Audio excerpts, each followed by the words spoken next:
অহা 7 মেত অনুষ্ঠিত হ'বলগীয়া যি দ্বিতীয় পৰ্যায়ৰ পঞ্চায়ত নিৰ্বাচন, সেই পঞ্চায়ত নিৰ্বাচনত পলাশবাৰী বিধানসভা সমষ্টিৰ আমতলা জিয়াকুৰ গাঁও পঞ্চায়তৰ আঞ্চলিক সদস্যৰ বাবে এগৰাকী মহিলা প্ৰাৰ্থী এই অঞ্চলত বিনা প্ৰতিদ্বন্দ্বিতাৰে বিজয়ী হৈছে।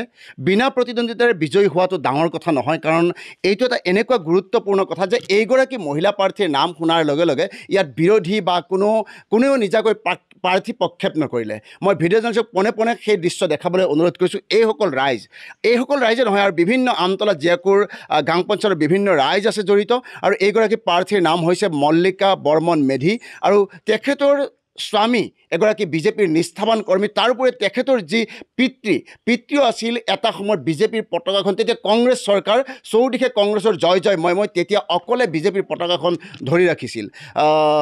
আপোনাৰ যি বিজয়ীৰ যি আনন্দ, আপোনাৰ অনুভৱ কেনেকুৱা?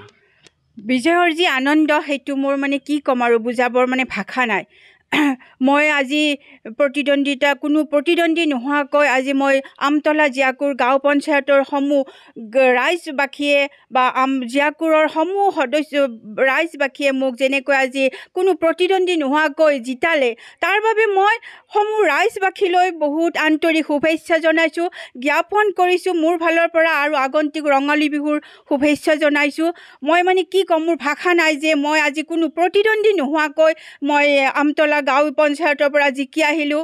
কাৰণ হয়তো তেওঁলোকে ভাবিছে যে মোৰ স্বামী এজন এনেকুৱা এজন সুদক্ষ ব্যক্তি আছিল, তেওঁ মানে অকলে এখন বাইক লৈ পেলাই, মানে বাইকৰ কেনেকুৱা অৱস্থা, মানে কোনো জৰাজীৰ্ণ অৱস্থা, তেনেকৈ লৈ মানে কিমান সংগঠন কৰিছিল। আৰু চবেই জানে তেখেতে কিমান এটা কৰ্মপটুতা, আৰু তেখেতৰ এটা এনেকুৱা প্লাছ পইণ্ট আছিল যে কোনোবাই যদি কয় যে ধীৰাজ এনেকুৱা এখন মিটিং হ'ব আজি, তুমি মানুহখিনিক গতাই দিয়া, তেখেতে নিমিষতে মানে মানুহখিনিক গতাই পেলাই এখন মিটিং, মানে যিমানকেইটা বুথ আছে বা পঞ্চায়ত আছে মানুহ গোটাই পেলাই মিটিং কৰিবলৈ সক্ষম হৈছিল। হয়তো তেখেতৰ মৰমেৰে তেখেতক মানুহে ইমান ভাল পাইছিল, হয়তো সেইকাৰণে হয়তো আজি মানুহে মোক ইমানখিনি মানে কৃতজ্ঞতা স্বীকাৰ কৰিছে। মোক মানে জয়লাভ কৰাৰ কাৰণে কোনো প্ৰতিদ্বন্দ্বী নোহোৱাকৈ মই বিনা প্ৰতিদ্বন্দ্বিতাৰে আজি মই জয়লাভ কৰিছোঁ। আপোনাৰ পিতৃও আছিল এটা সময়ত বিজেপিৰ নিষ্ঠাৱান কৰ্মী তথা মণ্ডলৰ সভাপতি আছিল, তেতিয়া কংগ্ৰেছ চৰকাৰ আছিল। আপোনাৰ পিতৃদেৱৰ কথাও নিশ্চয় আজি মনত পৰিছে? মোৰ পিতৃদেৱৰ কথা আজি মনলৈ আহিছে। তেখেতে এজন মানে ভাৰতীয় জনতা পাৰ্টীৰ মণ্ডল প্ৰেছিডেণ্ট আছিলে, যি সময়ত বিজেপিৰ আমাৰ শ্ৰীযুতা বিজয়া চক্ৰৱৰ্তী বাইদেৱে লোকসভাৰ পদৰ প্ৰাৰ্থিত্ব বিচাৰিছিল। তেতিয়া দেউতাই মোৰ এখন মানে দেউতাৰ ভাঙা চাইকেল এখন, যাৰ মানে এতিয়াও মই স্মৃতি হিচাপে, দেউতাৰ স্মৃতি হিচাপে সেই চাইকেলখন ৰাখিছোঁ। গাঁৱৰ ভিতৰে গৈ গাঁৱে গৈ দেউতাই অকলে বিজেপি কৰিছিল। তেতিয়া আছিল কংগ্ৰেছ চৰকাৰ আছিল। দেউতাক মানুহে ঠাট্টা বিৰূপ কৰিছিল যে বৰ্মন ছাৰে অকলে বিজেপি কৰে। তেতিয়া মানে তথাপি দেউতাই হাৰ মনা নাছিল, অকলে গৈ সেই চাইকেলখনেৰে গৈ দেউতাই বিজেপিটো প্ৰচাৰ কৰিছিলে। তাৰে স্বীকৃতি স্বৰূপে নিশ্চয় বিজেপিৰ যি ওপৰ মহলৰ কাৰ্যকৰ্তা তথা এই অঞ্চলৰ যিখিনি বিজেপিৰ নিষ্ঠাৱান কৰ্মী, তেওঁলোকে এই মল্লিকা বৰ্মন মেধি বাইদেউক স্বীকৃতি প্ৰদান কৰিছে। মই ইয়াৰ স্থানীয় ৰাইজক দেখিবলৈ পাইছোঁ। তাৰ ভিতৰত প্ৰথমতে এগৰাকী যুৱ ইয়াৰে বিজেপি কৰ্মী আছে, নিকুঞ্জ চাহেব, তেখেতৰ পৰা জানিব বিচাৰিম যে এটা সুন্দৰ পৰিৱেশ, ধৰি লওক ৰাইজৰ এতিয়া তেওঁৰ বহু ধৰণৰ কাম আহিব, তেওঁৰ যি ফলাফল, এই ফলাফলত আপোনালোকৰ গাঁওবাসী কেনেকুৱা অনুভৱ কৰিছে? আমি খুবেই সুখী যে বাইদেউৰ বিৰোধী কোনো নলৰ কাৰণো আছে।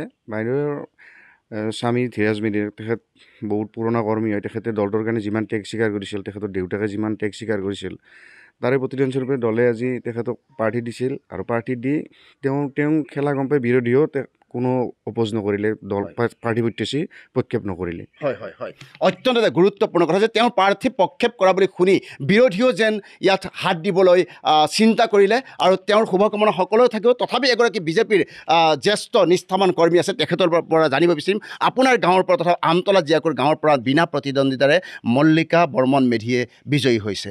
আপোনাৰ অনুভৱ কেনেকুৱা? মোৰ অনুভৱটো প্ৰথমে ধীৰাজ মেধিক দিব লাগিব, স্বৰ্গীয় তেখেতৰ পত্নী। মই এখেতক কৈছোঁ যে তুমি ধীৰাজৰ হেৰিটো জীয়াই ৰাখা, দৰকাৰ হ'লে টিকটৰ ক্ষেত্ৰত কাৰোবাক ক'ব লাগে সেইবিলাক ক'ম, গতিকে তুমি খেলিব লাগিব।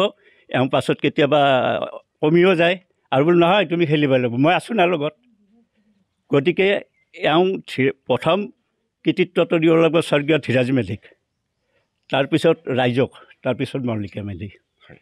হয় ঠিকে আছে অন্য এগৰাকী আঞ্চলিক পঞ্চায়তৰ পূৰ্বৰ যি মানে সদস্য আছিল শংকৰ ডাঙৰীয়া তেখেতৰ পৰা জানিব বিচাৰিম চাওক বিভিন্ন ধৰণৰ সমস্যা আহে বিজয়ী হ'ল তেখেত এতিয়াৰ পৰা তেখেতে এটা দায়িত্ব পালে এখন চকী পালে কিন্তু বিভিন্ন ধৰণৰ ধৰক কিছুমান আঁচনি আহে আঁচনিত বহুত খেলি মেলি হোৱা দেখিবলৈ পোৱা যায় আপুনি পৰৱৰ্তী সময়ত তেখেতক এনেধৰণে সহায় কৰিবনে নিশ্চয় কৰিম তাৰমানে যিবিলাক আঞ্চলিকৰ ফালৰ পৰা যিবিলাক তাৰমানে অনুদান আহিব তেখেতে যাতে আমাৰ মানে বুথবিলাক থাকে বুথ পৰ্যায়ত তাৰমানে কাৰ কি অভাৱ অভিযোগ সেইবিলাকৰ ওপৰত ভিত্তি কৰি যাতে মানে আঁচনিবিলাক দিয়ে তাৰ কাৰণে তেখেতক মই তাৰমানে পৰামৰ্শ দিম আৰু হয় সেইখিনিয়ে তেখেতে এটা সুন্দৰ কথা কৈছে যে পৰামৰ্শ দিব অৰ্থাৎ তেখেতক আগুৱাই দি তেখেতসকলে পিছ হুহুকি নাযায় তেওঁলোকে আগুৱাই থাকিব আৰু তেখেতৰ গাৰ ছাৰ দৰে থাকিব এয়া আছিল এটা পৰিৱেশ আৰু এগৰাকী প্ৰাৰ্থী যিগৰাকী প্ৰাৰ্থী পলাশবাৰী সমষ্টিৰ ভিতৰতে এখেতৰ নমিনেশ্যন শুনাৰ লগে লগে বিনা প্ৰতিদ্বন্দ্বী বিজয়ী হৈছে বিৰোধীও যেন এইগৰাকী মহিলা প্ৰাৰ্থীৰ নাম শুনি প্ৰাৰ্থী দিবলৈ মানে বিচৰা নাছিল আৰু মই ভিডিঅ'ৰ সমগ্ৰ দৃশ্য দেখাবলৈ অনুৰোধ কৰিছোঁ